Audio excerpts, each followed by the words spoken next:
আমরা আজকে অত্যন্ত আনন্দিত। এই কমলগঞ্জ এবং শ্রীমঙ্গলে স্বাধীনতা যুদ্ধের পর আজকে ধানের শীষের যে জোয়ার এসছে এবং এই কমলগঞ্জ শ্রীমঙ্গলের মানুষ 12 ফেব্রুয়ারির জাতীয় নির্বাচনে ধানের শীষের প্রতি যে আস্থা রেখেছে সেজন্য আপনাদেরকে জানাই সংগ্রামী অভিনন্দন। আগামী দিনে আপনারা ধানের শীষ তথা হাজী মুজিব আপনাদের নির্বাচিত সংসদ সদস্য, তাকে আপনাদের সেবা করার সুযোগ দিয়েছেন। আজকে মাননীয় প্রধানমন্ত্রী এখানে উপস্থিত হয়ে চা শ্রমিক সহ সর্বপর্যায়ে সাধারণ মানুষের ভাগ্য উন্নয়নের জন্য ওনার সরকারে গৃহীত বিভিন্ন কর্মসূচি নিয়ে গুরুত্বপূর্ণ বক্তব্য রাখবেন। আমি শুধু আপনাদেরকে অভিনন্দন জানাই।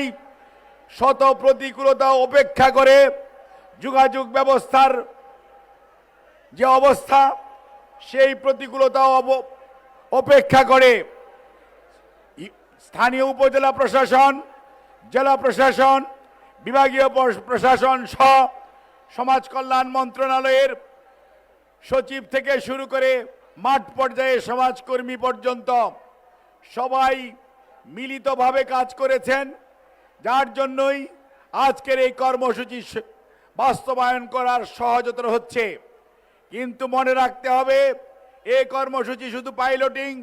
এই কর্মসূচির মাধ্যমে প্রত্যেকটি পরিবারের যারা দরিদ্র, অতি দরিদ্র এবং নিম্নবিত্ত, সেই পরিবারের মহিলা সদস্য প্রধান তিনি ফ্যামিলি কার্ড পাবেন এবং প্রতি মাসে যে ভাতা পাবেন সেটি আপনারা বলেছেন যে আপনাদের পরিবারের উন্নয়নের জন্য আপনারা সেই ভাতাকে আপনারা ব্যবহার করবেন।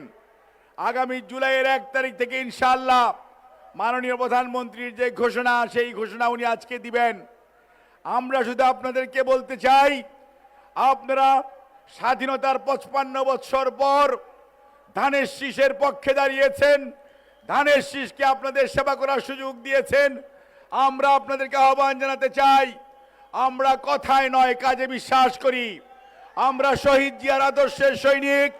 আমাদের নেত্রী মরহুমা বেগম খালেদা জিয়া আমাদের বর্তমান আন্দোলন, সংগ্রাম, উন্নয়ন, সুশাসন এবং আগামীর মানবিক বাংলাদেশ গড়ার নেতা জনাব তারেক রহমান।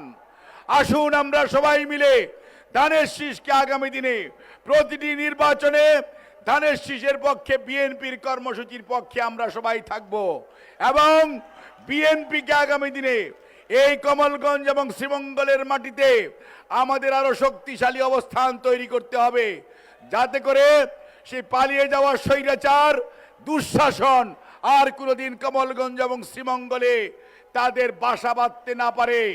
সেজন্যই প্রয়োজন ঐক্য।